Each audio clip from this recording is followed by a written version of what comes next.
Pronto, vamos lá, vamos começar aqui, hein?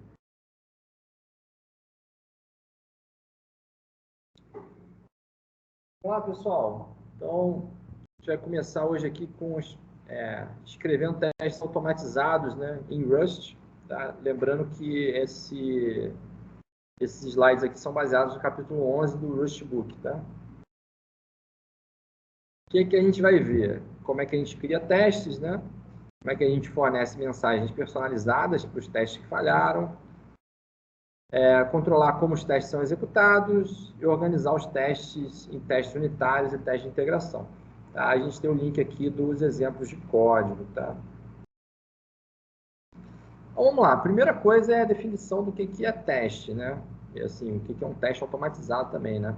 Então, testes automatizados, né, eles são as funções que a gente vai escrever em Rust que verificam a funcionalidade do código. Então, ele vai, basicamente, executar o código, nosso código da aplicação, e verificar se o resultado é o que era esperado. Tá? Então, o teste sempre tem esse comportamento. A gente precisa ter qual é o resultado esperado para a gente poder comparar com o resultado que a gente obtém pela execução. Tá? Então, os testes normalmente realizam aí 3 ações, né? Configura todos os dados e estados necessários, coloca a aplicação na situação que a gente espera para exercitar um determinado tipo de comportamento. Tá? Depois, roda o código, tá? Executa o código da aplicação e verifica o resultado, são equivalentes ao esperado. Tá? Então, beleza. Isso aqui é o que a gente vai fazer para programar os testes. E a gente vai ver aí os recursos que o Rust usa para realizar, né, essas ações. A gente tem o atributo teste, a gente tem algumas macros, e a gente tem um outro atributo também que chama should panic, para verificar aí se a execução foi terminada por um panic da vida. Tá? Então vamos lá, como é que é a anatomia da função de teste, né? Então a gente vai ver que a função de teste ela é anotada por um atributo que se chama teste, né? Aqui está teste, né? Mas o nome do atributo é teste. Os atributos são metadados em Rust, né? A gente vai ver aqui no próximo slide. Então, quando a gente cria uma biblioteca, quando a gente cria uma lib em Rust, também é criado um módulo de teste, né? Um template de teste. Então, se você criar uma aplicação desse sentido aqui, ó, cargo new, o nome do teu módulo, menos lib, ele vai criar a infraestrutura de teste para esse cara aqui para você. Tá? O que você vai ver, né? Assim, a gente pode até criar aqui para ver isso aí sendo feito, né? Vou mostrar aqui para vocês.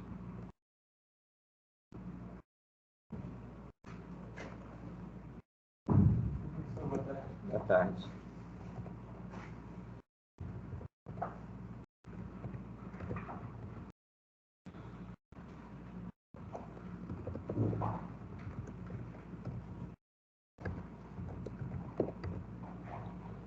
Cargo new. Qual que é o nome do módulo aqui? Adder.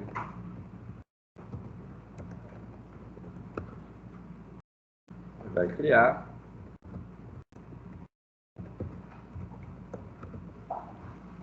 Pronto.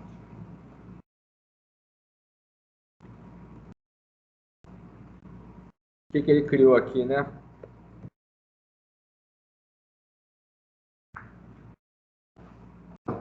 Criou uma função add aqui, que basicamente soma 2 números.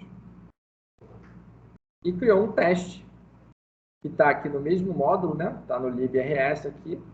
Tem um teste aqui com dizendo, primeiro, que esse módulo está num config teste.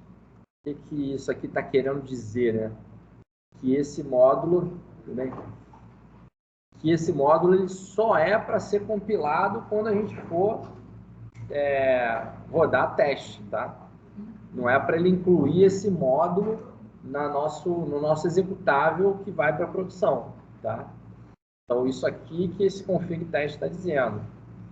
Além disso, a gente tem uma marcação, tá? Que é essa marcação aqui, teste, essa anotação, né?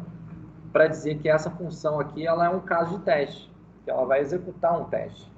Ou seja, quando a gente rodar os testes da nossa aplicação, ele vai rodar essa função aqui. Tá?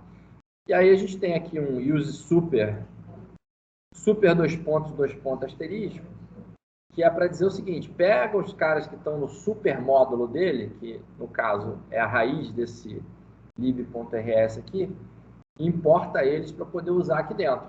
Porque uma vez que a gente vai chamar a função da aplicação, que é essa add aqui, a gente precisa ter ela aqui no escopo para ser possível da gente chamar. Tá? Então, esse import aqui que está fazendo isso para a gente. Tá? Então, isso aqui é a infraestrutura básica assim, de teste, né? Que é criada quando você cria uma aplicação em Rust que vai ser uma biblioteca. Tá? Você disse que é um lib, né? Então, é isso aqui que ele vai criar para você. Deixa aqui que ele já vai rodar esses testes aqui, tá? Só ver se tem mais alguma coisa aqui para a gente falar. Então, tá aqui no slide também, né? Aquele código que a gente viu ali que foi gerado. A anotação para dizer o caso de teste. Tá? O nome do teste chama It Works, tá? Que só verifica o funcionamento padrão daquela função que soma. E o que ele está fazendo? Ele calcula aqui um resultado que seria o resultado da soma e está comparando com o resultado que ele já conhece. Deixa eu ver se é exatamente esse código que está aqui. Esse código aqui está um pouquinho diferente do que está ali no slide, tá? Porque aqui já está sendo chamada a função aqui em cima, tá? E lá no slide ele está mostrando só um teste que passa. Tá? Esse teste aqui ele passa porque você está fazendo 2 mais 2 aqui em cima, o resultado é 4 e está comparando com 4. Tá? Esse assert equal aqui é uma função de asserção que verifica se o resultado do primeiro parâmetro é igual ao resultado do segundo parâmetro. Tá? Então, como é igual aqui, a gente espera que ele passe, né, no teste. Como é que a gente roda os testes automatizados? Existe uma diretiva aqui do cargo que se chama cargo teste, para rodar os testes. Então, vamos rodar aqui. Ó.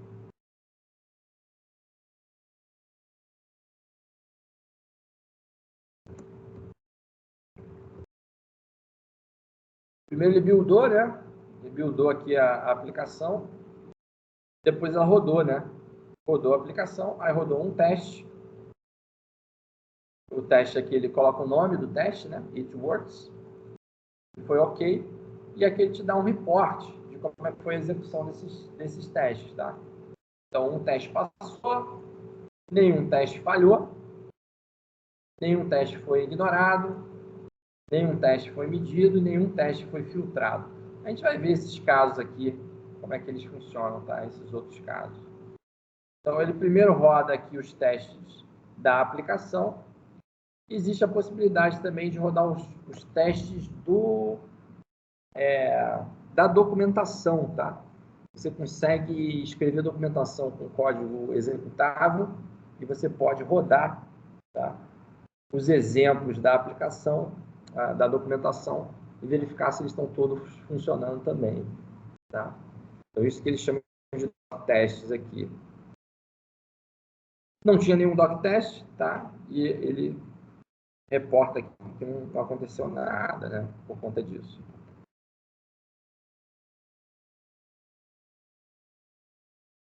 Beleza. Então tá, a gente viu aqui, né? A parte falei disso, né? Existem testes de performance, chama benchmark, tá? A gente não vai ver isso aqui nessa parte de teste automatizado, não. Tá? Mas existe como uma forma de você fazer benchmark do código Rust para você medir a performance. E aí ele reporta aqui nessa seção, nesse measured, quantos testes aí de benchmark foram executados. Tá? A gente não vai fazer isso, que já é uma parte avançada, tá? Doc test, falei, né? Executa os exemplos de código.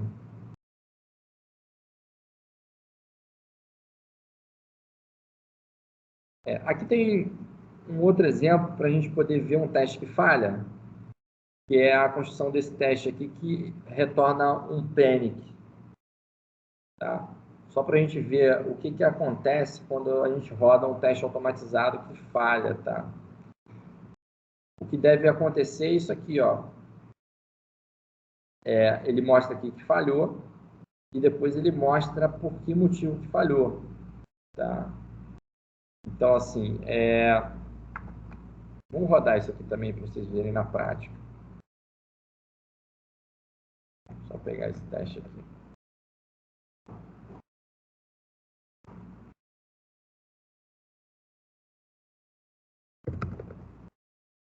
Tá lá o teste que entra em pânico.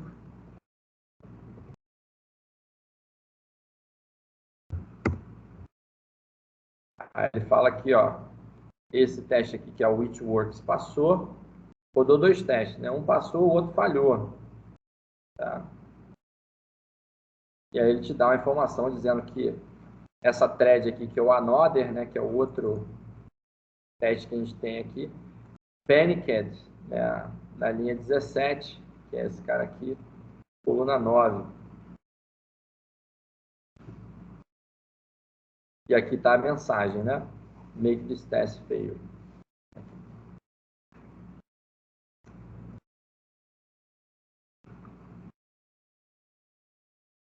Beleza? Vamos seguir aqui. Beleza.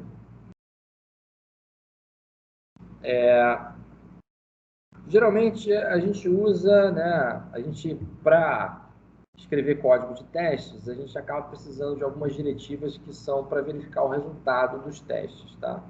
Então, a gente viu nesse exemplo aqui que tem a diretiva assert_equal, que é quando o primeiro parâmetro, ele vai retornar true, né? Ele vai passar nessa diretiva quando o primeiro parâmetro for igual ao segundo parâmetro, tá? Mas existe também outras diretivas, né? Como, por exemplo, a assert, né? Que ele vai verificar em relação a um booleano. Então, você pode escrever qualquer condição ali, né? Que seja uma expressão que resolve um booleano. E aí, se aquela expressão resolver para true, ele deixa passar, senão ele falha, tá? Beleza. Aí o exemplo desse assert, né, foi do capítulo 5, onde você tinha uma estrutura que é o rectangle, né, um retângulo, e aí você tem uma função, né, um método, na verdade, que verifica se um retângulo pode estar dentro do outro, que é essa função que chama canHold. Ele faz aqui umas verificações para checar isso, né?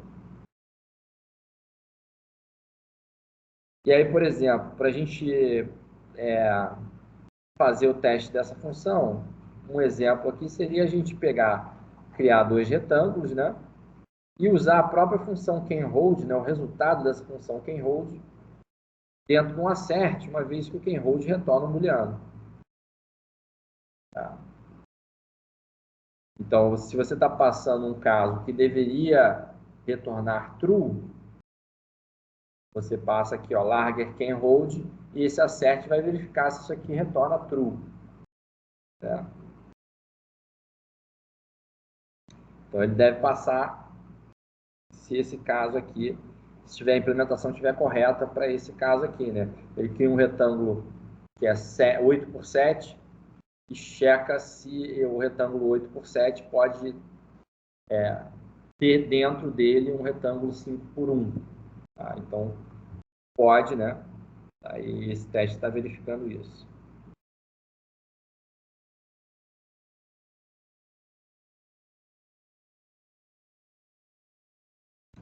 Se você quiser usar esse mesmo tipo de asserção para verificar que ele não pode ter um retângulo dentro do outro, basta usar o assert e você bota um not aqui na frente, né, uma negação.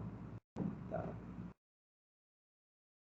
Para o teu resultado aqui ser compatível com o que o assert espera. Né?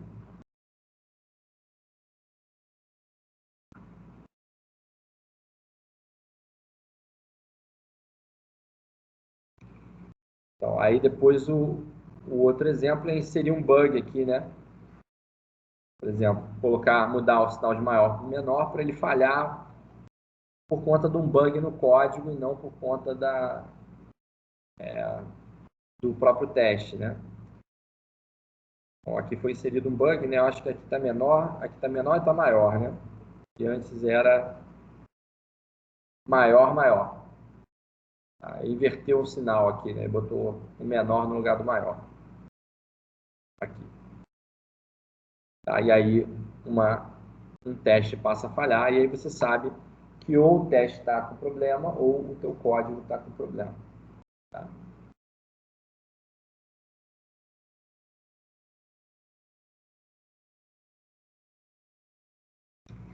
Bem, para facilitar a tua vida, né, para você não ter que botar esse note aqui na frente, né, que a gente colocou aqui,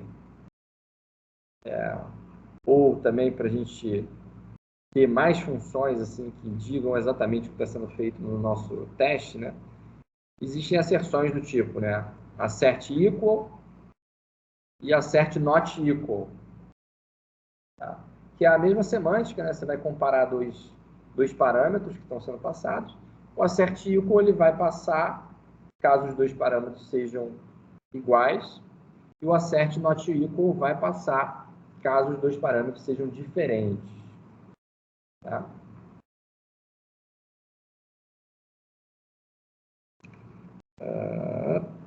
Beleza. Aí tem um exemplo que é similar ao que a gente viu no código lá, que a gente gerou, né? Usando o assert equal, né? Então, aquela função que adiciona dois números, né? No caso aqui, ele colocou um parâmetro aqui também, né? Na verdade, add to, né? Não é adicionar dois números, é adicionar dois num número que é passado como parâmetro. Tá?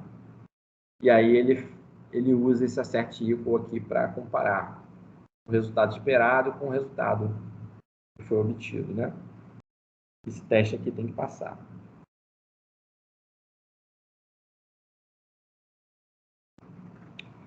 Se você inserir um bug nessa função, né? Você está esperando que adicione 2 e você vem aqui e coloca que ele adiciona 3 em vez de adicionar 2, o teste tem que falhar e ele tem que dar uma mensagem aqui que,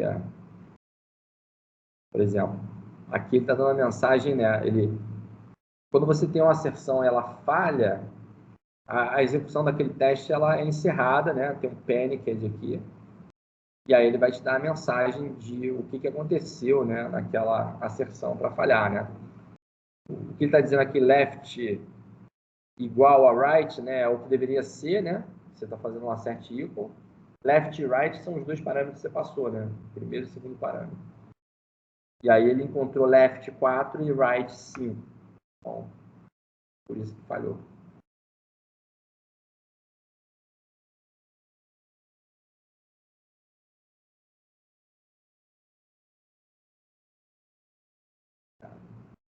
Bem, tem algumas linguagens de programação que especificam nas asserções de teste, né, onde deveria ir o resultado esperado e onde deveria ir o resultado obtido, né, e colocam isso nas mensagens que são exibidas, né, quando você roda os testes.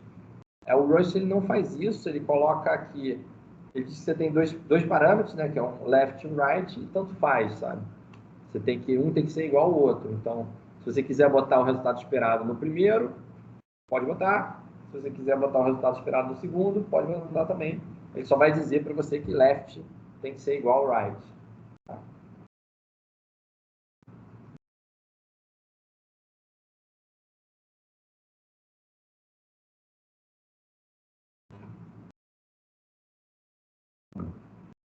Cuidado com alguns detalhes, né? O Rust, para ele poder usar esse tipo de asserção, ele exige que você implemente um traço aí, né? Na verdade, dois traços, né? Que é o partial equal, que é a interface para você comparar dois valores, e o debug, que é para ele conseguir imprimir, né? Você vê que quando ele dá o assert aqui, ele dá uma mensagem de erro, ele imprime os valores, né? Então, se o teu tipo, né, que você passa para asserção não for possível imprimir os valores, ele não vai conseguir rodar aqui. Tá? Então, ó, mas se você estiver usando os tipos primitivos ou os tipos da biblioteca padrão, eles já implementam esses traços, você não precisa se preocupar com isso. O maior problema é se você tiver precisando comparar tipos que você mesmo definiu. Por exemplo, vamos comparar duas structs. Vou definir as structs. Aí ou você implementa, tá, essas questões, ou você usa o derive, né, para você gerar isso de forma automatizada, tá? Você coloca em cima da estrutura, né, da definição da estrutura, você deriva lá o partial equal e o debug para aquela estrutura específica.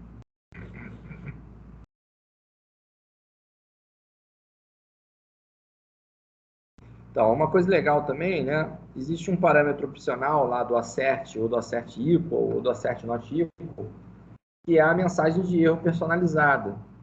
Então, você pode querer modificar aquela mensagem que aparece aqui, né? Panicked at, assertion failed, parará, parará, parará. Para quando o teu teste falhar, você dá uma mensagem mais amigável para o usuário e permitir que ele saiba exatamente o que aconteceu, né? Quando o teste falhar. Isso é o terceiro parâmetro, né? Que vem nessas funções aqui, né? Na verdade, na assert tem que ser o segundo, né? E o assert equal e assert not equal é o terceiro. Os parâmetros, né? Qualquer argumento, né, especificado após os parâmetros obrigatórios são repassados por format, né? O format é a função que formata e imprime um string, né, em Rust. Então, você pode passar numa forma de string que contenha um espaço reservado e o valor para preencher esses espaços, né, se você quiser. Então, ó, por exemplo, aqui tem uma função chamada greeting, né? E o valor esperado que eles têm para esse teste dessa função seria Carol. Mas, na verdade, ele vai retornar hello. Tá? Então, a gente vai dar uma mensagem apropriada. Ele vai dizer o seguinte, ó, assert. Ele verifica o que ele está querendo saber, né? Se o resultado ele contém Carol, né? E, na verdade, se não contiver, né? Ele vai dar uma mensagem aqui, ó. Greeting did not contain name, value was, e aqui colocou um placeholder para poder imprimir o resultado aqui do result, né? Que é o resultado da execução da função. E aí a mensagem que você vai ver no console é panicked at, e aí a sua mensagem aqui. Tá?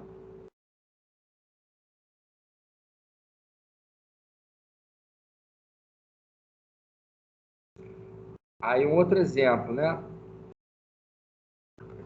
Aqui ele está criando uma outra, está pegando uma outra estrutura que foi no capítulo 9 que foi usado, né? E ele verifica, né? Se esse gas tem um valor fora do intervalo aqui entre 1 e 100, né? E se tiver fora desse intervalo, ele entra em pânico, porque o intervalo esperado é entre 1 e 100. Tá? Então, aqui ele está criando a estrutura, né? Que é um chute, né? Então, guess. E aqui tem a função new, que seria para criar a estrutura. E aqui é a verificação. Ó, se for menor que 1 ou se for maior que 100, ou seja, está fora do intervalo, ele entra em pânico e diz a mensagem aqui, ó. Guess value must be between 1 e 100. E recebeu um valor que é diferente. E aí esse teste aqui, para a gente dizer que a gente espera que ele retorne um panic, existe essa marcação aqui, ó, should panic. Tá? Então, se você tiver uma função que você espera que ela entre em pânico, como resultado do teste, você marca aqui should panic, para ela poder, para o teste poder passar, caso você entre num panic. Tá? Tudo bem?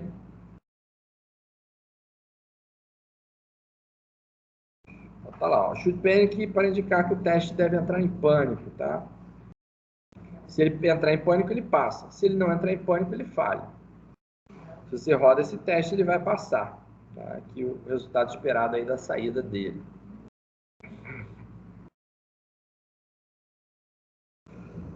Aí agora, por exemplo, você pode introduzir um bug no seu código, né? Que é, por exemplo, remover essa verificação value maior que 100, e aí o código não vai entrar em pânico se você botar um valor maior que 100. E aí o que você espera é que o teste falhe, né? Que é o que acontece aqui, ó. O teste falhou. Ele esperava que entrasse em pânico e não entrou. Tá?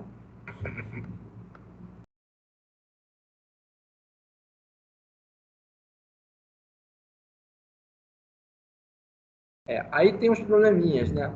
O should panic, né? Você pode entrar em pânico na sua aplicação por diversos motivos, né?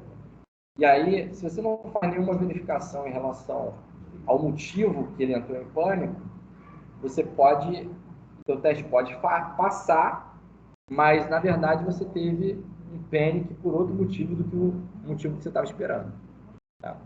Então é bom, né, a gente verificar, né, se o panic foi pelo motivo que a gente estava esperando, para só passar o teste naquele caso. Né? Então a gente tem alguns mecanismos para fazer isso.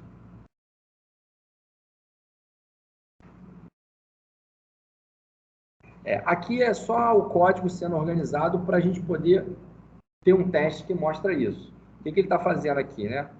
Ele está dando mensagens diferentes de pânico, dependendo da situação que você está. Então, se você tem o valor lá do chute, né, foi menor do que 1, ele imprime guess value must be greater than or equal to 1. Ou seja, tem que ser maior ou igual que 1. Tá? E pegou um valor. E aqui na outra situação ele fala que tinha que ser menor ou igual que 100. Tá? Então você tem dois motivos aí para entrar em pânico.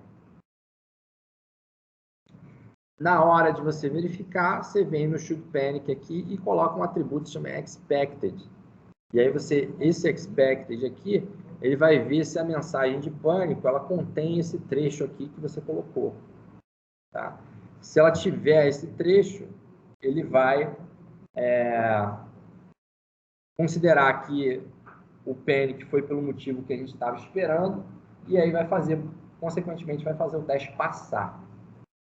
Tá?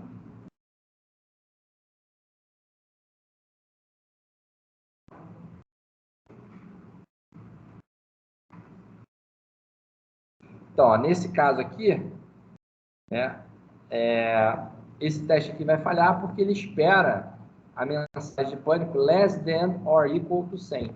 E ele está passando um cara que é maior. Então, ele vai entrar nessa parte aqui, ó.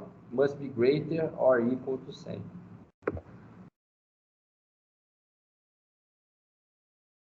E aí, a gente vai ver uma mensagem que diz, né, qual é o motivo, né, que esse teste falhou. Aqui, ó, panic did not contain expected string. Panic message, tá? Foi a mensagem real que foi obtida. E a expected substring é less than or equal to 100. Tá?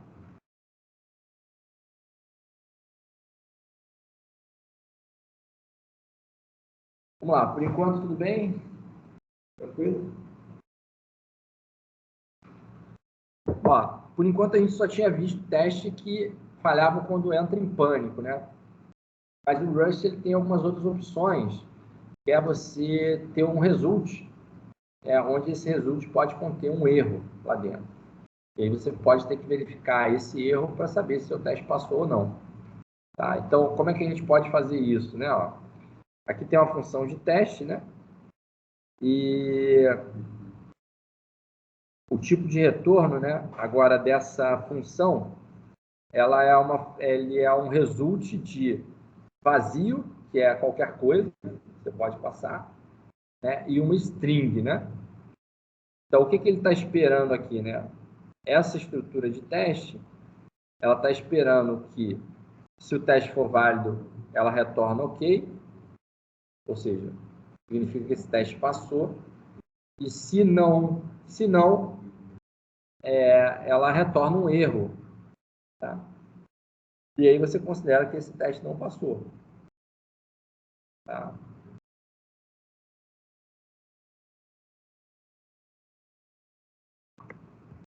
O que a gente tem, né? O que a gente pode, como é que a gente faz, né? A explicação que eu dei ali, né? em vez de a gente usar o acerte, né, a gente está retornando. Ou retorna o valor ok, ou retorna o valor de erro. Tá?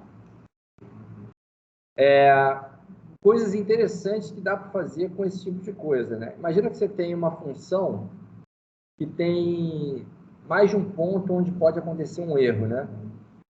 Então, se você fosse fazer as verificações com acerte, você teria que ir em cada ponto daquele e colocar um acerte para verificar se está sendo retornado um erro.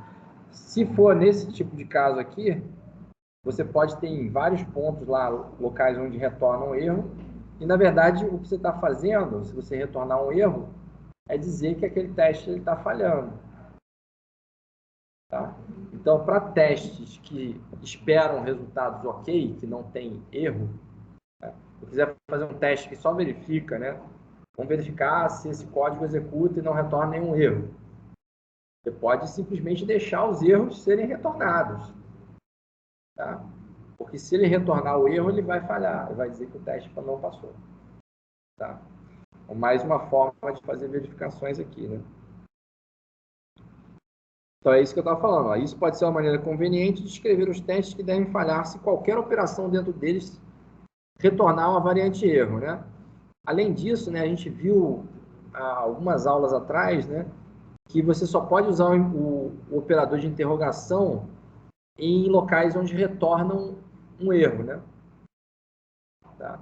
Então, isso te permite você usar o operador de interrogação nesse tipo de função. Ó, não é possível usar a notação should panic em testes que retornam results. Por quê? Ou você verifica com should panic ou você verifica com results. Não tem essas duas opções juntas, né?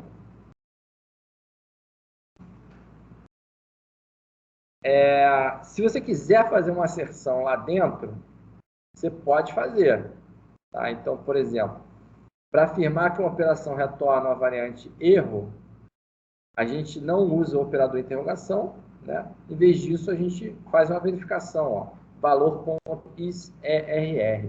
Isso aqui te retorna se um resultado de uma operação ela é um erro ou se é um valor normal. Tá?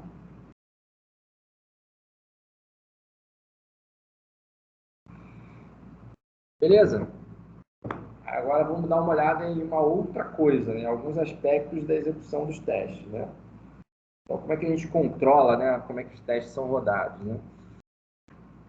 Então, quando a gente roda o cargo teste, né, ele vai rodar os arquivos de teste. Né? Ele vai rodar a tua suíte de teste automatizado. Para isso, ele vai compilar o código e depois vai rodar um binário aí de teste.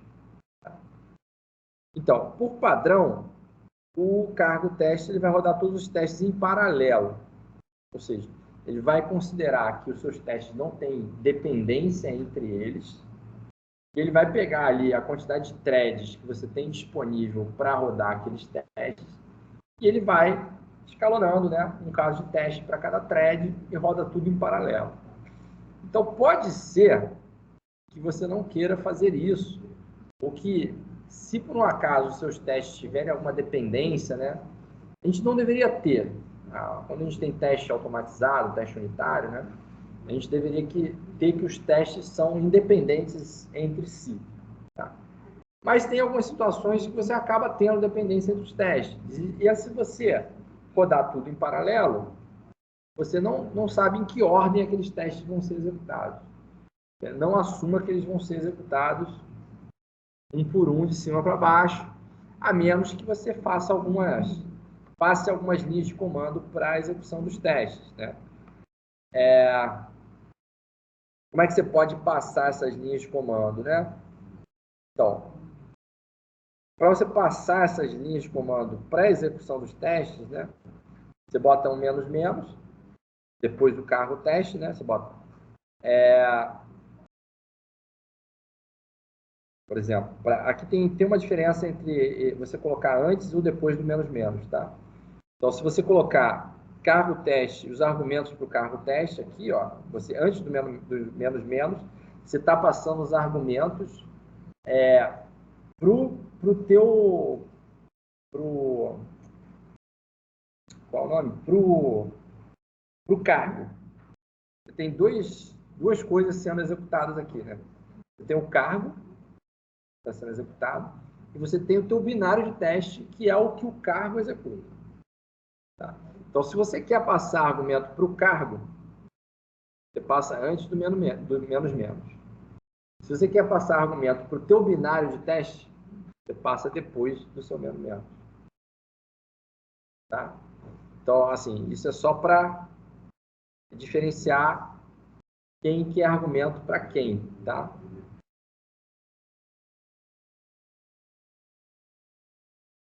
Por exemplo, só para ficar mais claro, né? Se você botar cargo teste help, menos menos help, você está dizendo é o help do cargo. Se você dizer cargo teste menos menos menos help, você está pedindo help do teu binário, tá? Que é uma coisa diferente, tá?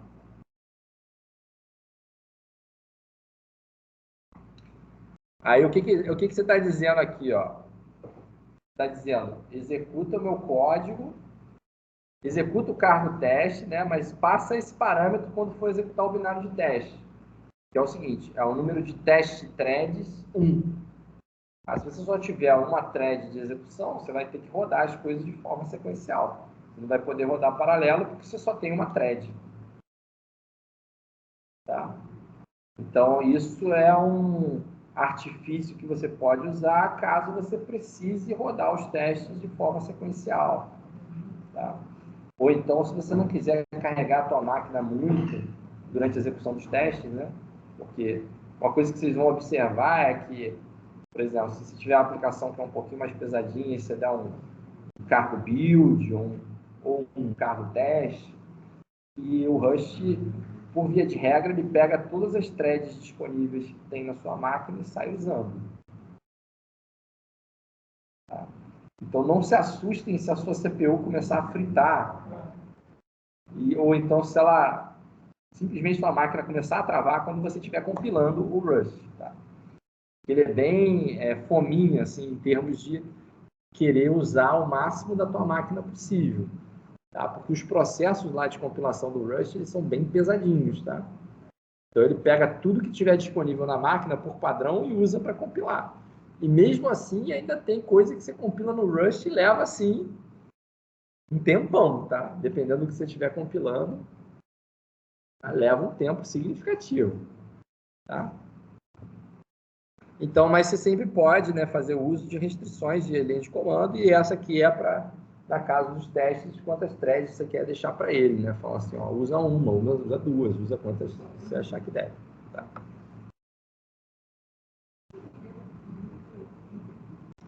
Ó, uma outra coisa legal que vocês podem usar durante a execução dos testes é se você quiser ver a saída padrão, né?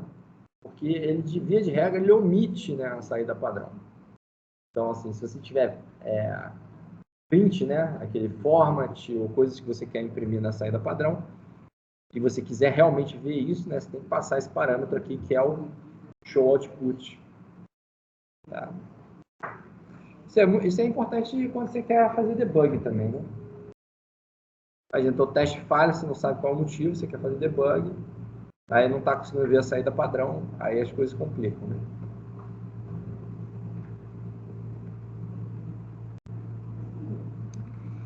Então, por exemplo, né, aqui é mostrando o output de uma determinada função, né? A gente tem aqui uma função que printa, né?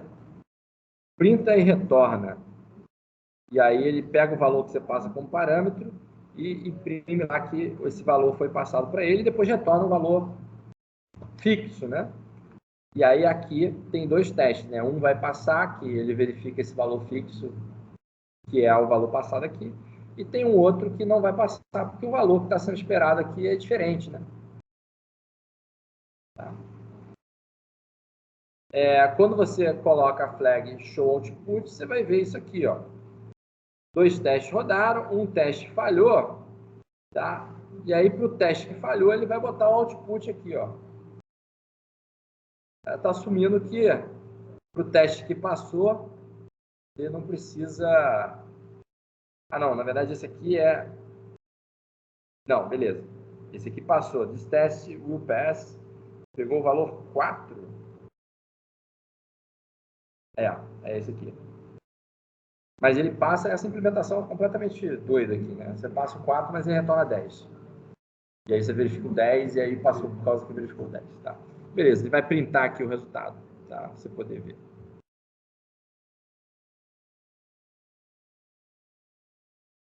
Outras coisas legais, né, que você pode fazer, né? Você pode filtrar os testes que você quer executar. Se você não quiser rodar a sua suíte de teste toda completa, né? Toda vez que você for executar, porque pode levar um tempo para executar, tá? Dependendo do que você está testando, você pode simplesmente filtrar, tá?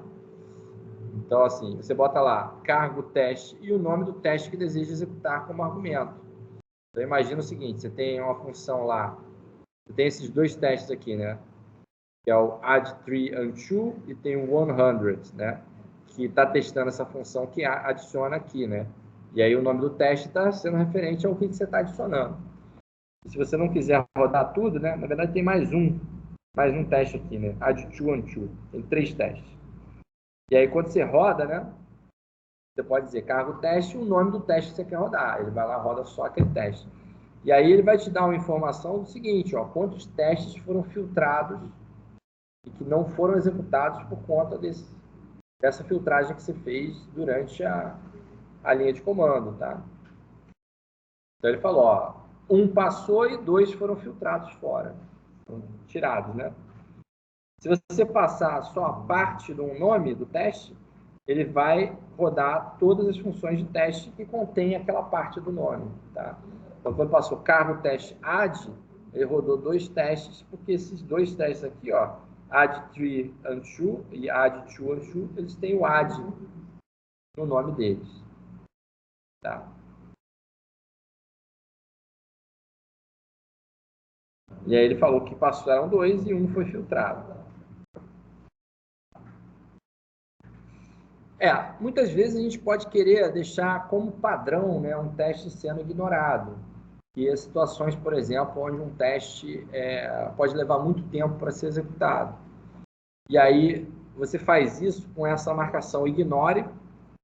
Então, se você colocar lá a marcação ignore num teste, quando ele for executado com cargo teste, ele vai te dar uma mensagem aqui, ó, expensive test ignored. Ele não rodou porque o comportamento padrão é esse.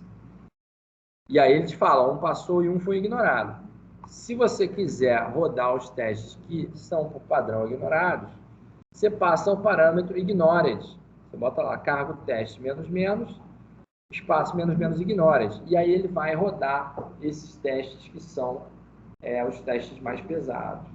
Então, se você quiser ir desenvolvendo, tem um teste que você não quer rodar toda hora, tá? Você deixa esse cara ignorado, e aí quando você quiser rodar ele, você vai lá e manda rodar o teste ignorado, tá? Tem essa opção também.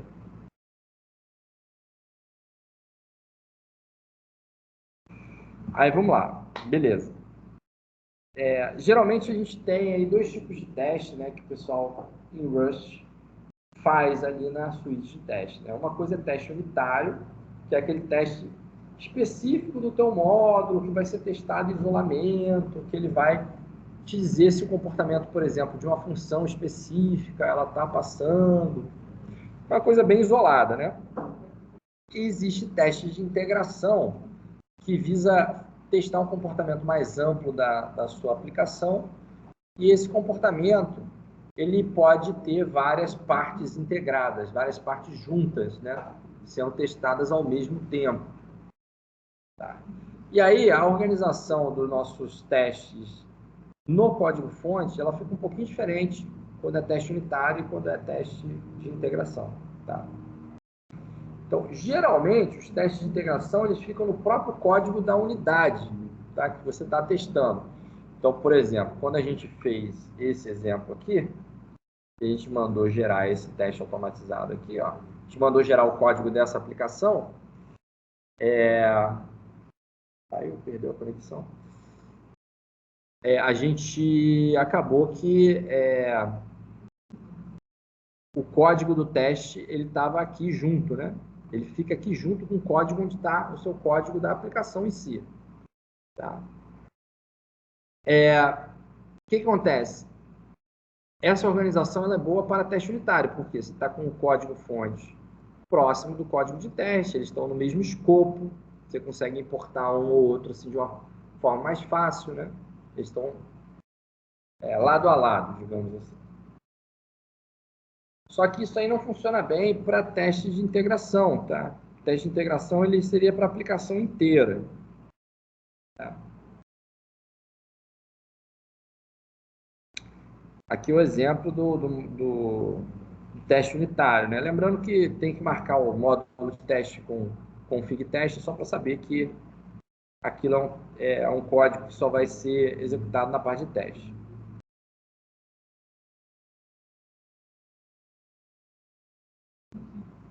Coisas interessantes que você pode fazer com testes unitários é, por exemplo, testar funções privadas, tá? É possível fazer isso porque eles estão no mesmo nível do seu módulo e você consegue importar e usar funções privadas no seu teste, tá? Quando a gente vai falar de teste de integração, a gente está falando de testar a biblioteca por fora, né? Você está criando um lib e aí eu preciso testar só o que é público naquela biblioteca que está sendo exportado e que vai ser usado lá de fora dela, tá? Então aí a organização é um pouquinho diferente, né? A gente tem a estrutura de diretórios do projeto lá usando o cargo, né? Onde a gente tem no SRC o código-fonte da biblioteca e a gente vai ter uma pastinha que chama testes. O que a gente vai colocar dentro dessa pastinha testes, muitas vezes a gente confunde, né? Vai achar que é os testes unitários ali nessa pasta. Não é. Tá? É para a gente colocar os testes de integração nessa pasta. São os testes que vão ser executados por fora da aplicação, tá? Só usando as interfaces públicas da aplicação e com todos os módulos integrados. Tá? Então, por isso que eles ficam aqui, ó, do lado de fora aqui do source, que você vai ter que fazer referência aqui, ó, ao seu librs para poder usar as coisas que estão disponíveis nele, tá?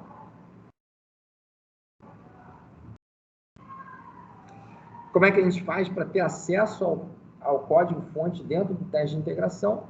Você importa o módulo. Coloca aqui, ó, use adder, ou seja, você importou esse módulo adder, que é o módulo que você está implementando ali. Aí você passa a chamar as funções através do módulo, tá? Aqui está adder, add to, por exemplo.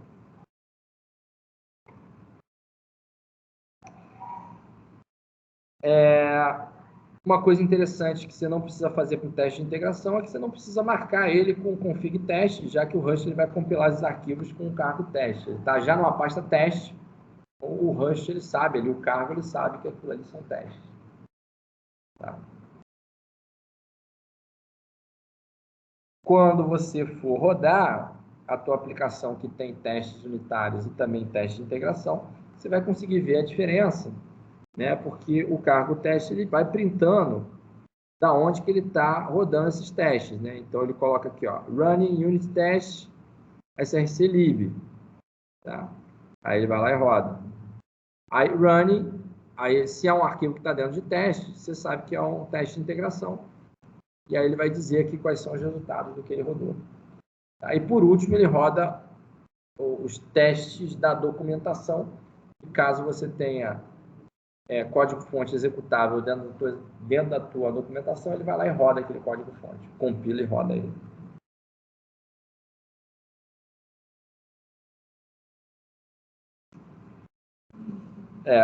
Coisas interessantes, né? Se algum teste lá de uma sessão falhar, os seguintes não vão ser executados, né? Isso aí é para prevenir, né? Você ter muitas falhas por conta de um teste anterior, né? Ter falhado. Teoricamente, para você rodar um teste de integração, você deveria ter os seus testes unitários já passando. Tá? Porque se o teste unitário não passa, significa que a tua aplicação em nível de unidade não está funcionando. Então, se ela não está funcionando em nível de unidade, quanto mais em nível de integração. Tá? Então, não faz muito sentido você querer rodar os testes de integração se os testes de unidade não estão passando. Tá? Então, lá, os testes de integração só vão ser executados se os testes unitários passarem. Então, cada arquivo de teste de integração tem sua própria seção. Se você quiser rodar somente os testes de integração de um arquivo específico, você usa cargo teste, menos teste e o nome do arquivo que você quer rodar. Então, isso dá para você organizar os seus testes de integração também em arquivos.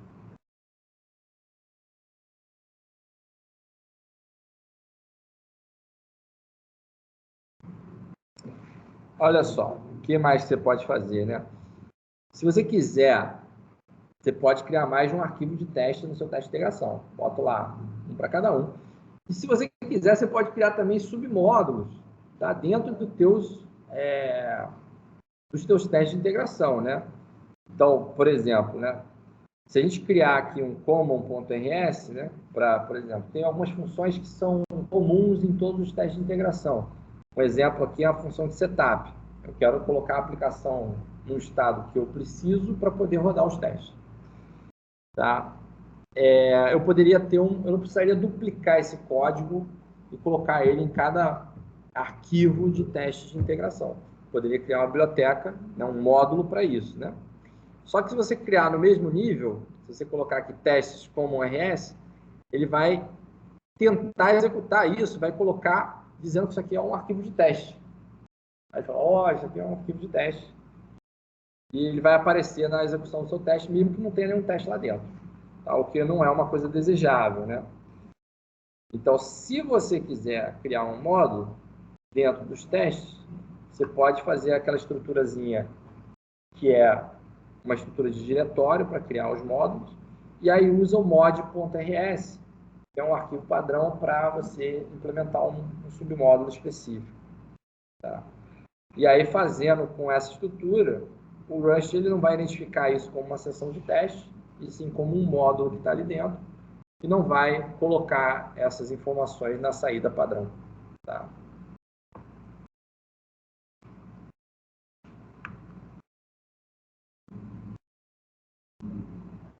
Aqui fica como é que você faz o uso, né, desse módulo, né?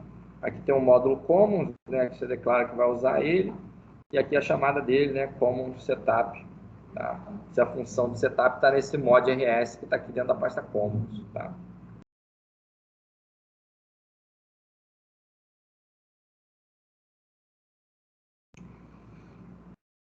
Então, algumas questões que podem parecer estranhas também, né, para quem está fazendo teste automatizado em Rust, né? O que a gente costuma usar, o que a gente costuma testar no Rust são as bibliotecas.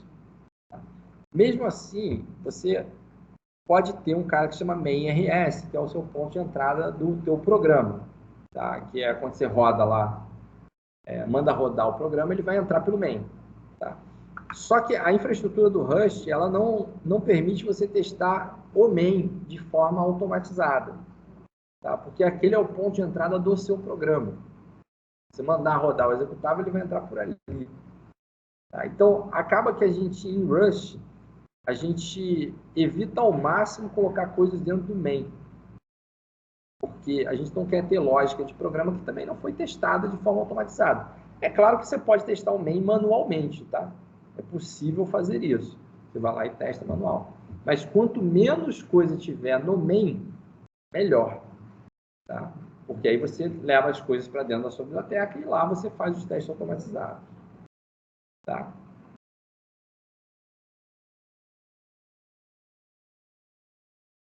Ó, a gente vai ver um exemplo disso aí no próximo capítulo. Tá? Então, em relação a testes automatizados, foi isso. A referência aí ao capítulo 11 do Rust Book. Tá? Vamos lá, galera. Vou parar aqui.